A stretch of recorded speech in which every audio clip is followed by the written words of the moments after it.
Praise the lord. దేవుని ఘనమైన నామానికి మహిమ కలుగును గాక. మన ప్రభువును రక్షకుడిని యేసుక్రీస్తు వారి యొక్క శ్రేష్టమైన నామంలో మీ అందరికీ శుభములు తెలియజేస్తూ ఉన్నాను. ఎలా ఉన్నారు? అంత క్షేమంగా ఉన్నారని ప్రభు సన్నిధిలో మీ కొరకు ప్రార్థన చేస్తూ ఉన్నాను. ప్రియులారా, ఈ ప్రత్యేకమైనటువంటి సమయంలో దేవుని వాక్యాన్ని మీతో కలిసి ధ్యానించడానికి కృప చేసిన దేవునికి నా ప్రత్యేకమైన వందనాలు తెలియజేస్తూ ఉన్నాను. ఈ దినము కొరకు పరిశుద్ధ వేద గ్రంథం నుండి లూకా సువార్త 14వ అధ్యాయము 16వ వచనం దగ్గర నుండి కొన్ని వచనాలు ధ్యానం చేయడానికి ఇష్టపడుతున్నాను. గమనించండి ప్రియులారా, లూకా సువార్త 14వ అధ్యాయము 16వ వచనం మొదలుకొని ఈ విధంగా రాయబడి ఉంది. ఆయన అతనితో ఇట్లెనను, ఒక మనుషుడు గొప్ప విందు చేయించి అనేకులను పిలిచెను. విందు కాలమందు అతడు ఇప్పుడు సిద్ధమై ఉన్నది గనుక రెండని పిలువబడిన వారితో చెప్పుటకు తన దాసుని పంపెను. అయితే వారందరూ ఏక మనస్సుతో నెపములు చెప్పసాగిరి. మొదటివాడు, నేనొక పొలము కొని ఉన్నాను, అవశ్యముగా వెళ్ళి దాన్ని చూడవలను, నన్ను క్షమింపవలనని నిన్ను వేడుకొంచున్నానని. మరి ఒకడు, నేను 5 జతల ఎడ్లను కొని ఉన్నాను, వాటిని పరీక్షింప వెళ్ళుచున్నాను, నన్ను క్షమింపవలని వేడుకొనుచున్నానని. మరి ఒకడు, నేను ఒక స్త్రీని వివాహం చేసుకుని ఉన్నాను, అందుచేత నేను రాలేను అనెను. ప్రియమైన దేవుని బిడ్డలారా, ఈ ప్రత్యేకమైన సందర్భంలో ప్రభువైన యేసుక్రీస్తు వారు ఒక భోజన పంక్తిలో ఆయన కూర్చుండి ఉండినప్పుడు ఆయన సెలవిచ్చిన లేదా ఆయన తెలియచేసిన ఒక ఉపమానాన్ని గురించి మనం ఈరోజు ధ్యానం చేయబోతున్నాం. ప్రభువైన యేసుక్రీస్తు వారు శరీరధారిగా, లోకరక్షకునిగా, యేసుక్రీస్తు అనే నామధేయునిగా ఈ లోకానికి వచ్చి 33 సంవత్సరములు ఆయన జీవితాన్ని కొనసాగించి అనేక స్థలాలు, ప్రాంతాలు, పట్టణాలు, పల్లెలు, గ్రామాలు దర్శించి అనేకమైన హితబోధలు చేసి 12 మంది శిష్యులను ఆయన పరిచర్య కోసం పిలిచి అనేకమైనటువంటి ఉపమానాలను బోధించిన సంగతులు పరిశుద్ధ వేద గ్రంథములో మనం చూడగలవారమై ఉన్నాం. వాటిని సవివరముగా లూకా, మత్తయి, మార్కు, యోహాను అనబడేటువంటి భక్తులు, దేవుని శిష్యులు చాలా అద్భుతంగా వ్రాసిన వారై ఉన్నారు. పిల్లరా, ఈ సందర్భంలో ప్రభువారు ఒక ప్రత్యేకమైన సంగతిని మనం జ్ఞాపకం చేస్తారు. ఒక మనుషుడు గొప్ప విందు చేయించారు అనేటువంటి విషయం మనం ఇది నాన్న గమనించాలి. ఎవరు ఆ మనుషుడు? ఏమిటి ఆ విందు? ఆ విందుకు పిలువబడిన వారు ఎందుకు నెపములు చెప్తూ ప్రారంభించారు అనేటువంటి విషయాల గురించి ఆధ్యాత్మికంగా మనం ఆలోచించడానికి ప్రయత్నించాలి. ఒక మనుషుడు చేయించిన విందు అనే విషయాన్ని గురించి మనం గమనిద్దాం. ఎవరు ఆ మనుషుడు? ప్రస్తుతం భూమి మీద మనుగడ సాగిస్తున్న మనం అందరము మనుషులమే, మానవులమే. కానీ మానవత్వం లేదు. మానవత్వపు నైతిక విలువలు లేని వారుగా మనం గమనిస్తున్నాం చాలామంది ప్రస్తుత ప్రపంచం. మనుషులమే కానీ మానవత్వం లేదు. మనుషులమే కానీ మనుష్య తత్వం అనేది కనుమరుగైపోతుంది. మనుషులు మృగాల్లాగా ప్రవర్తిస్తూ ఉన్నారు. ఘోరమైన కార్యాలు, దారుణమైన సంఘటనలు, హత్యలు, ఆత్మహత్యలు, భయంకరమైనటువంటి కార్యాలు ప్రస్తుత ప్రపంచంలో జరుగుతున్నాయి. గమనించండి పిల్లరా, మనుష్యుడే కానీ మానవత్వం లేని మనుష్యుడు, ప్రేమ, ఆప్యాయత, అనురాగం లేని మనుష్యులు మనం గమనిస్తున్నాం. కానీ పరిశుద్ధ గ్రంథం సెలవిస్తుంది, ఒక మనుష్యుడు. ఎవరు ఆ ఒక మనుష్యుడు? యోహాను సువార్త దేవుని వాక్యంలో మీరు గమనించినట్లయితే యోహాను సువార్త 18వ అధ్యాయం 5వ వచనం. యోహాను సువార్త 19వ అధ్యాయం 5వ వచనం. ఆ ముండ్ల కిరీటమును ఊదారంగు వస్త్రమును ధరించిన వాడై యేసు లోపలికి రాగా పిలాతు, ఇదిగో ఈ మనుష్యుడు అని వారితో చెప్పెను. దేవుని బిడ్డలు గమనించండి. ప్రభువైన యేసుక్రీస్తు వారు మనందరి పాప పరిహారార్థమై కలువరి శిలువలో ప్రాణం పెట్టి సర్వ మానవాళికి రక్షణ అనుగ్రహించే విధంగా ఆయన ఈ లోకానికి ప్రవక్తల ప్రవచనానుసారంగా వచ్చిన వారి ఉన్నారని మనం ఎరిగిన వారు. యేసుక్రీస్తు ప్రభు వారి యొక్క శిలువ మరణ పునరుత్థానము మన జీవితానికి నిత్య జీవాన్ని ఇచ్చేవై ఉన్నాయి. వీళ్ళని గమనించండి. పిలాతు యొక్క ముందు ప్రభువైన యేసుక్రీస్తు ప్రభుల వారు నిలిచి ఉన్నారు. అప్పటికే ప్రభువైన యేసుక్రీస్తు వారిని 1-40 కొరడా దెబ్బలు కొట్టి ఆయన హింసించి తలపైన ముండ్ల కిరీటాన్ని పెట్టి చిత్రవద చేసి సొగసైనను స్వరూపమైనను లేనివానిగా చూడనొల్లని వానిగా వ్యసనాక్రాంతునిగా ప్రభువారు అక్కడ ఉన్న సందర్భం. అక్కడికి వచ్చినటువంటి వారందరూ కూడా యూదులు మరియు ఇతరులందరూ కూడా ఆ సభలో కేకలు వేస్తూ ఉన్నారు. సిలువ వేయండి, సిలువ వేయండి, సిలువ వేయండి అని కేకలు వేస్తున్నారు. పిలాతు, ఈయన యందు ఏ జ్ఞానము నాకు కనిపించడం లేదు, సిలువ మరణానికి అర్హుడు, సిలువ మరణము అనబడే శిక్ష వేయగలిగినంత తప్పు ఇన్ను నాకు కనిపించడం లేదు అని పిలాతు మాట్లాడుతూ ఉన్న సందర్భం. ప్రియమైన దేవుని బిడ్డలారా, అటువంటి సందర్భంలో యేసుక్రీస్తు ప్రభువారు వెలుపలకు పిలాతు తీసుకుని యేసుక్రీస్తు ప్రభువారిని వెలుపలకు తీసుకుని వచ్చారు. వెలుపల సభంతా కూడా తీక్షణంగా గమనిస్తున్న సందర్భంలో పిలాతు ప్రభువైన యేసుక్రీస్తు వారిని చూపిస్తూ ఇలా అంటున్నాడు, ఇదిగో ఈ మనుష్యుడు. మీరు గనక మీ పరిశుద్ధ గ్రంథాల్లో ఈ మాటను గనక మీరు గమనించినట్లయితే చాలా పెద్ద అక్షరాలతో కనిపిస్తుంది. పెద్ద అక్షరాలతో ఇదిగో ఈ మనుష్యుడు అనే మాట కనపడుతుంది. గమనించండి. ప్రియమైన దేవుని బిడ్డలారా, వచ్చిన వారందరూ మనుషులు కదా. అక్కడ పిలాతు యొక్క ఉద్దేశం ఏంటంటే ఇదిగో ఈ మనుష్యుడు అనడంలో ఉన్నటువంటి ఆంతర్యం ఏమిటి అంటే,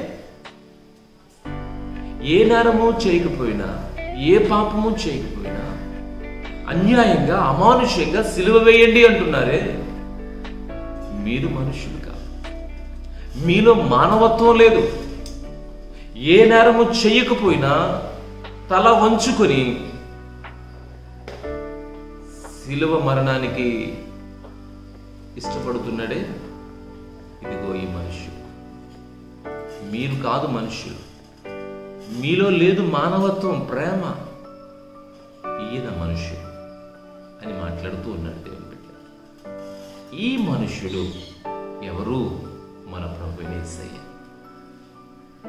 ఈ మనుష్యుడు ఏం చేయించాడు అని అడిగితే గనక గొప్ప విందు చేయించాడు. గొప్ప విందు ప్రభునందు ప్రియులను గమనించారు. ఈ గొప్ప విందు ఎక్కడ చేయించారు? యెషయా గ్రంథం మనం ఆలోచించినట్లయితే 25వ అధ్యాయము 6వ వచనం ఈ రీతిగా దేవుని వాక్యం మనకు సెలవిస్తుంది. యెషయా గ్రంథం 25వ అధ్యాయము 6వ వచనంలో మీరు గమనించగలిగితే కనుక ప్రియమైన దేవుని బిడ్డలారా, 6వ వచనం, ఈ పర్వతం మీద సైన్యములకు అధిపతి యెహోవా సమస్త జనముల నిమిత్తము క్రొవ్విన వాటితో విందు చేయును అనే విషయాన్ని దేవుని బిడ్డలారా గమనించండి. సర్వశక్తిమంతుడైన యేసుక్రీస్తు వారు శరీరధారిగా వచ్చి ఒక విందు చేయిస్తూ ఉన్నారట. ఏమిటి ఆ విందు? ఎక్కడ అంటే ఈ పర్వతం మీద,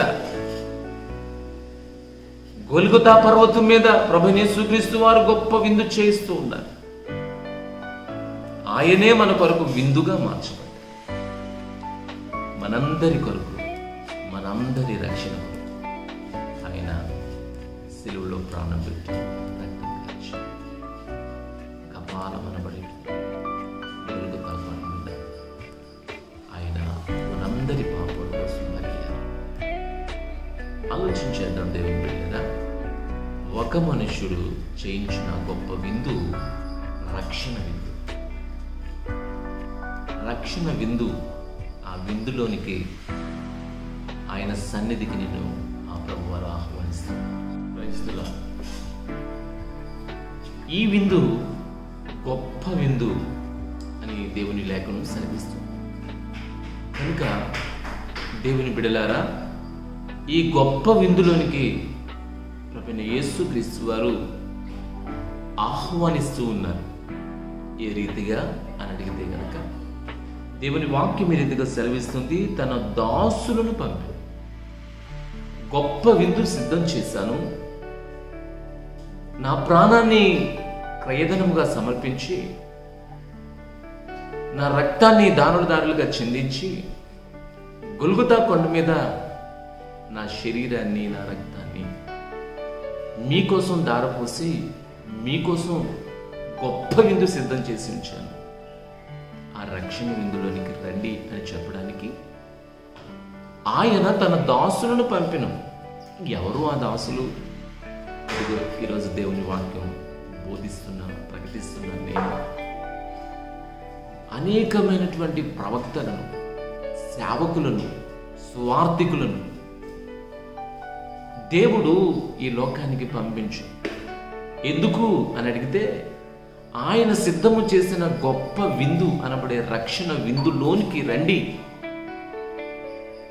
మీ జీవితాలు ఆయనకి సమర్పించుకొని నిత్య జీవానికి వారసులు కండి అని చెప్పడానికి, గొప్ప విందులోనికి మిమ్మల్ని ఆహ్వానించడానికి దేవుడు తన సేవకులను పంపాడు. ఈ గొప్ప విందు అనబడే గొప్ప రక్షణ దేవుడు నీ కోసం సిద్ధం చేశాడు. ఎందుకో తెలుసా? గొప్ప శిక్ష నుంచి నువ్వు తప్పించుకో.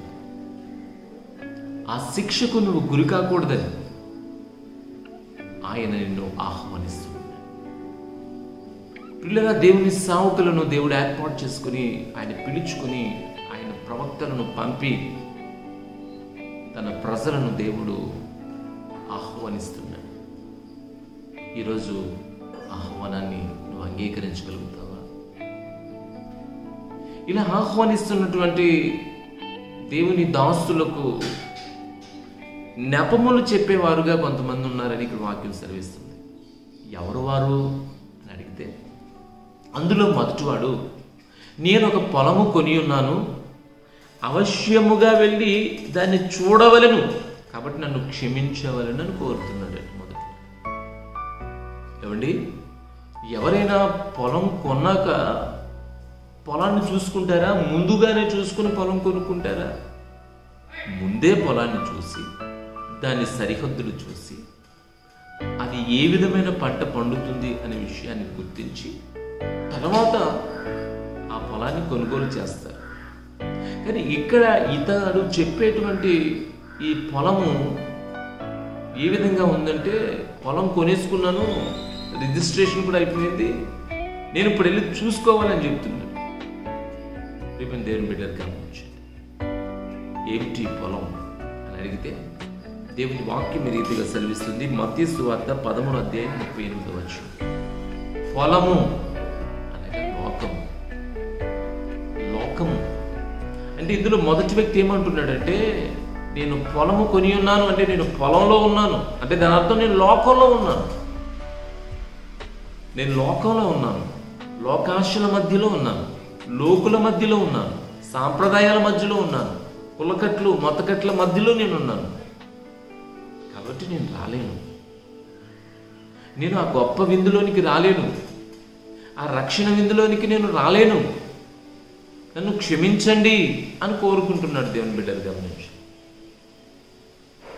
యోహాను రాసిన మొదటి పత్రిక 2:15-16 ఉన్నటువంటి విషయం మీరు గమనిస్తే గనక, లోకములో ఉన్నదంతయు శరీరాశ, నేత్రాశ, జీవడంబం. మనుష్యుడు ఈ దినాన్న లోకాశలలో కొట్టుమిట్టాడుతూ ఉన్నాడు. శరీరాశ, నేత్రాశ, జీవపు డంబల మధ్యలో మనుష్యుడు తన మనుగడ కొనసాగిస్తున్నాడు. అందుచేత దేవుడిచ్చే గొప్ప రక్షణలోనికి రాలేకపోతున్నాడు. ప్రియమైన దేవుని బిడ్డలారా, లోకములో ఉన్నదంతయు శరీరాశ, నేత్రాశ, జీవపు డంబం. మన ఆది తల్లి అయిన అవ్వగారు కూడా అటువంటి ఆశలోనే పడి మరణాన్ని ఈ లోకానికి పరిచయం చేస్తూ వచ్చారు. ఆలోచించేయండి. ప్రియమైన దేవుని బిడ్డలారా, గమనించాలి. అపవాది మన ఆది తల్లి అయినటువంటి అవ్వమ్మ దగ్గరకు వచ్చి మాట్లాడిన విషయం ఏమిటంటే, మీరు ఆ పండు తిను దినమున దేవతల వల్లే మార్చబడతారని చెప్పి. అంటే దేవతలు అంటే ఇప్పుడున్న దానికంటే ఉన్నత స్థాయి ఏమో అని అనుకుని ఆమె భ్రమపడి, ఏమండి, ఆ రీతిగా ఆమె జీవపు డంబానికి లోనైపోయింది. గొప్ప వ్యక్తిగా అయిపోతాను. రెండు, ఆ పండును చూడగానే అది చూపునకు రమ్యమైనదిగాను, ఆహారమునకు మంచిదిగాను ఆమెకు అనిపించింది.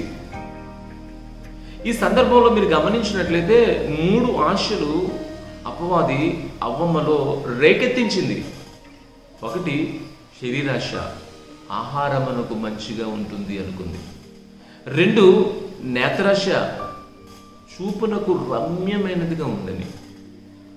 3వదిగా జీవపడంబం, నేను దేవతనైపోతానంట అనేటువంటి ఒకలాంటి భ్రమతో ఆమె అజ్ఞాతిక్రమం ఆమె చేసినట్టుగా మనం గమనించాం. ప్రభునందు ప్రియమైన దేవుని బిడ్డలారా, ఈ ప్రత్యేకమైన సమయంలో సాక్షాత్తు ప్రభు అయిన యేసుక్రీస్తు వారిని కూడా సాతానుడు అలాగే శోధించడానికి ఇష్టపడ్డాడు. అపవాది ప్రభు అయిన యేసుక్రీస్తు వారిని శోధించే విధంగా శోధించడానికి అతడు ప్రయోగించినటువంటి కొన్ని బాణములను మీరు గమనించితే కనుక అవి కూడా ఈ 3 ఉన్నాయి: శరీరాశ, నేత్రాశ, జీవడంబం. ప్రభు అయిన యేసుక్రీస్తు వారు ఆయన 40 దినముల ఉపవాసమును ముగించుకుని దేవుని ఆత్మను పొందుకుని దేవుని సేవను ప్రారంభించే క్రమంలో అపవాది యేసు ప్రభువాన్ని శోధించడం ప్రారంభించింది. ఆ శోధనలో మొదటిగా, నీవు ఆకలితో ఉన్నావు, ఇదిగో ఇక్కడున్న ఈ రాళ్ళను రొట్టెలుగా చేసుకుని తినవచ్చు కదా అని మాట్లాడింది. ప్రభువైన యేసుక్రీస్తు అన్నాడు, మనుషుడు రొట్టె వలన మాత్రమే కాదు, దేవుని నోట నుండి వచ్చే ప్రతి మాట వలన జీవిస్తాడు అని మాట్లాడాడు. అది శరీరాశను యేసు ప్రభువారిలో అపవాది రేపడానికి ప్రయత్నించింది. 2వదిగా, ఆయనకు భూమి మీద ఉన్న సమస్తమైనటువంటి లోకరాజ్యాలన్నీ చూపించి, ఈ లోకరాజ్యాలను వాటి అధికారాన్ని నేను మీకు ఇస్తాను, నీవు నాకు మొక్కు అని మాట్లాడింది. అంటే నేత్రాశ. అప్పుడు కూడా ప్రభువైన యేసుక్రీస్తు అన్నాడు, దేవుడైన యెహోవాకు తప్ప మరి దేనికి మొక్కకూడదని చెప్పి దాన్ని తిప్పికొట్టాడు ప్రభు. 3వదిగా, యేసుక్రీస్తు ప్రభుల వారు చెప్పినటువంటి విషయాన్ని మీరు గమనించినట్లయితే, అపవాది మిగులు ఎత్తైన పర్వతం మీదకు ప్రభువారిని తీసుకుని వెళ్ళిపోయి అక్కడ అపవాది మాట్లాడుతోంది, నువ్వు ఇక్కడి నుంచి దూకు, నీ పాదములకు రాయి తగలకుండా నిన్ను తమ చేతుల మీద ఎత్తుపట్టుకుంటారని వాగ్దానం ఉందిగా, నువ్వు దేవుని కుమారుడుగా దూకే అని మాట్లాడు. అంటే దాని అర్థం జీవపు డంబాన్ని రేకెత్తిస్తుంది. గమనించాలి. అవును, నేను దేవుని కుమారుణ్ణే కాదనుకుంటున్నావా, ఇదిగో దూకుతున్నాను, చూడు చూడు దేవదూతలు వచ్చి నన్ను పట్టుకుంటాయి అని జీవపు డంబాన్ని యేసయ్యలోనికి ప్రేరేపించడానికి అపవాది ప్రయత్నించాడు, కానీ ప్రభువారు దాన్ని కూడా ఖండించాడు. ప్రియులారా, గమనించాలి. ఈరోజు ఏ ఆశల్లో నీవు ఉన్నావు, ఏ ఆలోచనలతో నీవు ఉన్నావు, ఇదిగో గొప్ప విందు దేవుడు నీకోసం సిద్ధం చేశాడు. గొప్ప విందును నిర్లక్ష్యం చేస్తే గొప్ప శిక్షను నువ్వు తప్పించుకోలేవు. ఇంత గొప్ప రక్షణ నిర్లక్ష్యం చేసినడలా ఎలా తప్పించుకుంటావు? ఈరోజు దేవుడు నీతో మాట్లాడుతున్నాడు. అదే రీతిగా ప్రియులను గమనించండి. రెండవ మనుష్యుడు చెప్తున్న రెండవ నెపం ఏమిటంటే, నేను 5 జతల ఎడ్లు కొనుక్కున్నాను, వాటిని అవశ్యముగా వెళ్ళి ఇప్పుడే చూడాలి అని మాట్లాడతాడు. ఎడ్లు కొనుక్కోకముందు చూడలేదా ఈ వ్యక్తి? చూశాడు. కానీ ఏం చెప్తున్నాడంటే, కొనుక్కున్నాను, నేను ఇప్పుడు అవశ్యముగా వెళ్ళి ఆ ఎడ్లును వాటి విధానాన్ని నేను చూసుకోవాలని మాట్లాడుతున్నాడు. దేవుని బిడ్డలు గమనించాలి. ఎడ్లు ఏమిటి అంటే గనక దేవుని వాక్యం మీద ఎదుగు సెలవిస్తుంది. సామెతల గ్రంథం 14వ అధ్యాయము 4వ వచనం ప్రకారంగా, ఎద్దుల బలము చేత విస్తారమైన వచ్చుబడి వచ్చును, ఎద్దుల బలము చేత గాది యందు ధాన్యముండును అని వాక్యం అక్కడ సెలవిస్తుంది. ఈ సమయంలో ఈ రెండవ వ్యక్తి చెప్తున్న విషయం ఏమిటంటే, నేను సంపాదనలో ఉన్నాను, నేను సంపాదించుకునే క్రమంలో ఉన్నాను, కాబట్టి నేను ఈ విందులోనికి రాలేదు. మీరు మాట్లాడుతున్నా లేదా మీరు ప్రకటిస్తున్న ఈ రక్షణ సువార్తను నేను ఇప్పట్లో అంగీకరించలేను. ఇప్పుడు సంపాదించుకునే పనిలో ఉన్నాను. నేను సంపాదించాలి సంపాదించాలి సంపాదించాలి. ఈరోజు మానవుడు ప్రతి విషయంలో కూడా దేవుని సన్నిధిని కూడా నిర్లక్ష్యం చేస్తూ, ఆదివారపు ఆరాధన కూడా లెక్క చేయకుండా, నియామక కూడా క్రతువులు కూడా లెక్క చేయకుండా మనుష్యుడు సంపాదనలో పడిపోయాడు. సంపాదించడమే ధ్యేయంగా భావిస్తూ సంపాదన కోసమే పుట్టాను అన్నట్టుగా మనుషుడు బ్రతుకుతున్నాడు. ప్రియమైన వారిని గమనించండి. రెండో వ్యక్తి ఏమంటున్నాడంటే, నేను సంపాదనలో ఉన్నాను, నేను సంపాదించుకోవాలి, నాకు బలం ఉన్నంత వరకు, నాకు ఆరోగ్యం ఉన్నంత వరకు, నాకు శక్తి ఉన్నంత వరకు నేను సంపాదించాలి, ధనాన్ని సంపాదించాలి, బంగారాన్ని సంపాదించాలి, పేరు సంపాదించాలి, పలుకుబడి సంపాదించాలి, గౌరవాన్ని సంపాదించాలి, పదవులు సంపాదించాలి అని తాపత్రయపడుతున్నాడే గాని గొప్ప రక్షణ సంపాదించుకోవాలి, పరిశుద్ధ ఆత్మను సంపాదించుకోవాలి, ఆత్మ వరాలను సంపాదించుకోవాలి అనే ఆవేదన మనుషుల్లో కనిపించడం లేదు ఈరోజు. ప్రియా దేవుని బిడ్డ, దేవుని వాక్యం వింటున్న దేవుని సహోదరుడా సహోదరి, ఈ రోజున ఏం సంపాదిస్తున్నావు? ఏం సంపాదనలో ఉన్నావు నీవు? పరిశుద్ధ లేఖనం సెలవిస్తుంది, ప్రవక్త అయిన బిలాము సంపాదనలో పడ్డాడు. సంపాదించడానికే తాపత్రయపడుతూ వెళుతూ ఉన్నాడు. గాడిదతో దేవుడు బుద్ధి చెప్పించాడు. గమనించు ప్రియమైన దేవుని బిడ్డలారా, సంపాదనే ధ్యేయంగా బ్రతుకుతున్నవేమో గమనించు. దేవుని సమయాన్ని నిర్లక్ష్యం చేస్తూ, దేవుని ఇవ్వాల్సిన సమయాన్ని కూడా నువ్వు సంపాదనలోనే ఉంటూ నీ జీవితాన్ని అగమ్యగోచరంగా ఉంచుకుంటున్నావేమో. ఈ సమయంలో దేవుని వాక్యం సెలవిస్తుంది, దేవునికి ఇవ్వాల్సిన సమయాన్ని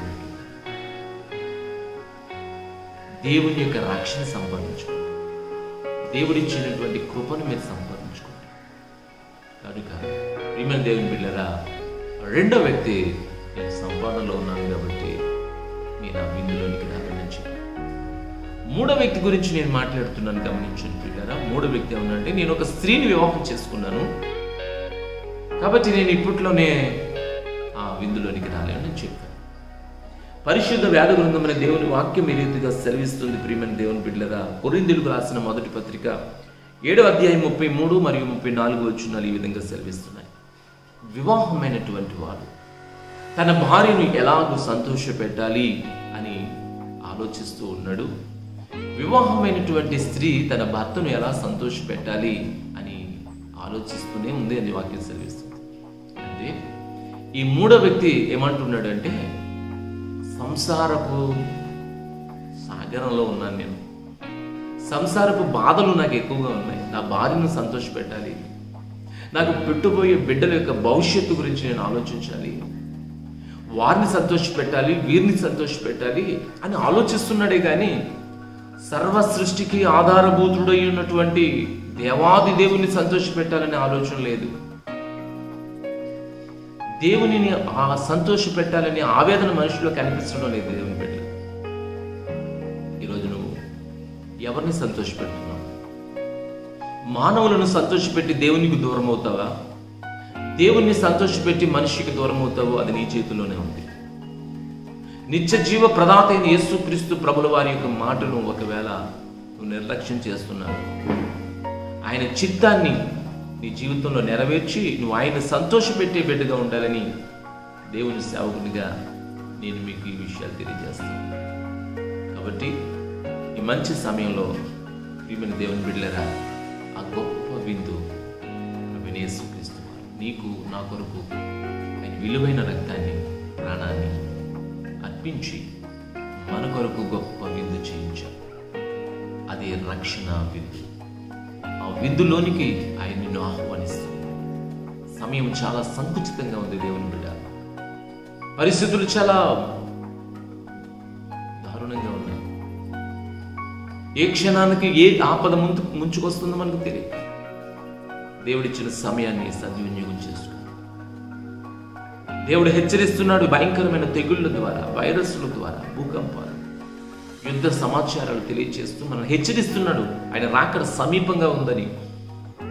ఒకవేళ ఇంకా నిర్లక్ష్యం చేస్తున్నాను, ఇంకా నువ్వు వాయిదాలు వేస్తున్నావేమో, ఇంకా చాలా టైం ఉంది అనుకుంటున్నావేమో, గమనించు, సమయం చాలా తక్కువగా ఉంది. ప్రభువుని అంగీకరించు, మారు మనసు పొంది దేవుడు ఇచ్చేటువంటి పరిశుద్ధ ఆత్మని జీవితం అనుభవించు.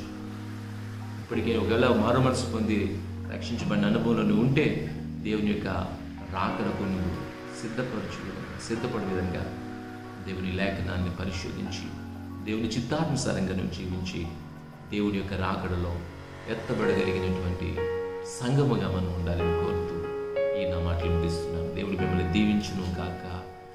ప్రార్థన చేసుకుందామండి. సర్వకృపానిధివైన మా పరలోకపు తండ్రి, పరిశుద్ధుడైన మా దేవా, మీ ఘనమైన శ్రేష్టమైన నామానికి వందనాలు చెల్లిస్తున్నాం. ఈ మంచి ఉదయకాల సమయంలో నాయనా మీరు మా కొరకు సిద్ధపరిచినటువంటి గొప్ప విందును గూర్చిన సంగతులు మేము నేర్చుకోవడానికి మీరు సహాయం చేశారు. ప్రభువా, నీ కృపను బట్టి, మీ దయను బట్టి, మీ సన్నిధిని నీవు మా కోసం సిద్ధపరిచిన గొప్ప విందును మేము నిర్లక్ష్యం చేయకుండా ప్రభువా నీ సన్నిధిని మేము అనుభవించడానికి మాకు సహాయం చేయండి. వాక్యం వింటున్న ప్రతి బిడ్డను మీరు జ్ఞాపకం చేసుకోండి. వారికి రావాల్సిన ప్రతి విధమైన దీవెన ఆశీర్వాదమును సమృద్ధిగా దయచేయండి. ఇట్టి గొప్ప విందును నిర్లక్ష్యం చేయక నీ కృపలో వర్ధిల్లే భాగ్యాన్ని ప్రతి ఒక్కరికి దయచేయమని ప్రార్థిస్తూ, బలహీనులైన వారిని మీరు బలపరచండి, స్థిరపరచండి. ప్రతి బలహీనత నుంచి వారిని విడిపించండి. యేసు నామములో ఈ ప్రార్థన సమర్పించి వేడుకుంటున్నాం. ఆమేన్. దేవుడు మిమ్మల్ని దీవించి ఆశీర్వదించును.